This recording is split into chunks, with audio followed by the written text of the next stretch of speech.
First, to this extraordinary story involving a burqa-clad Muslim mother of 7 and a dispute with a police officer.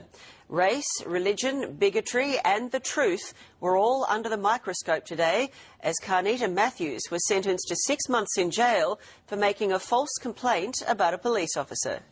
Okay. All cops are racist. Okay. I'm telling you now, you are racist. You're actually going to say anything other than just keep on abusing me?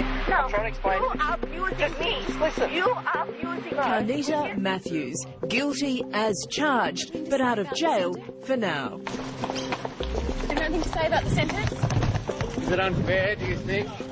You don't go lying about people. You don't go making up stories, and you certainly don't go grabbing on racism just to try to get your way. And I don't appreciate being called racist because you didn't read something properly and you're not doing the right thing. Okay. Carnita Matthews didn't like being pulled over for a random breath test 5 months ago, believing she'd been targeted for wearing a burqa. Say you are racist because when you just looked at me and you see me with a niqab on, you could see something happen to you. You couldn't handle it. She didn't like being asked to reveal her face to Senior Constable Paul Fogarty, telling him she wasn't allowed. 100% going to take it to you. 100%. There we go. 100%. Okay, but the thing is, I'll try to explain to you. 100% going to take it to court. And a magistrate said she became verbally hysterical when she got a ticket for incorrectly displaying her P plates. You know you are giving me a ticket for crap. Okay, go back, sit in your car. If you choose to take matters forward, you'll be wasting the court's time. She told the officer it was crap and accused him 5 or 6 times of being a racist, saying to him, "You're going to be in trouble, 100%. If it was upheld, that would seriously damage his whole professional role in the police force. She even went to the media with her false accusation. It actually felt like he actually touched my veil, and I pulled back. But it was what she did next that landed her in big trouble. She made a formal complaint in a statutory declaration that the officer had acted in a racist manner and had even tried to rip off her veil. It is unfair, and it's the ugliest accusation you can make. Fortunately, it's all there on the patrol car video, or, put more accurately, not there. Thankfully, there was a camera in the back of the car that actually filmed the whole thing, or that officer would be skewered. What makes her story really rich is that in court, her lawyer Stephen Hopper argued it wasn't her who made the false complaint to police. He argued that because she couldn't be seen under her burqa and no one checked her ID, it may not have been her. Now she's trying to say, no, it was another person wearing the burqa, her twin.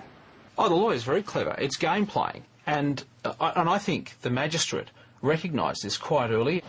Magistrate Robert Ravage said the evidence it was her was overwhelming. He's the hero of talkback for calling her crime malicious and ruthless and a cheap and easy shot. He sent her to jail for 6 months. She was out this afternoon on bail and ready to appeal. Kayzar Trad from the Islamic Friendship Association of Australia says she shouldn't go to jail for the sake of her 7 children. I wasn't in the court, but sometimes judges like to make an example of people, and it certainly feels that this is a case where compassion might have been a much better received outcome. Why? Well, we're talking about the lady who has a number of children, family commitments. Because I got my P plates on. So the judge said that she had been malicious and ruthless about the police officer's life. Well, look... she didn't show compassion for him. We're talking about compassion for the children. Fairness is a two-way issue here. Radio 2GB's Jason Morrison doesn't buy it, saying she was prepared for the policeman to pay a high price. A dent on his reputation of an accusation of racism, you're never clear. It ruins a career. Fred Nile says there's one obvious solution. I believe this is now proving a strong case for a total ban on wearing a burqa. And he has plenty of support. That's our culture. I can look at you, you can look at me. That's how it works. Carnita Matthews will go to the district court to appeal the sentence. I think justice has been served, and I think this is a major wake-up for a lot of people who think this is an issue that is just going to walk away.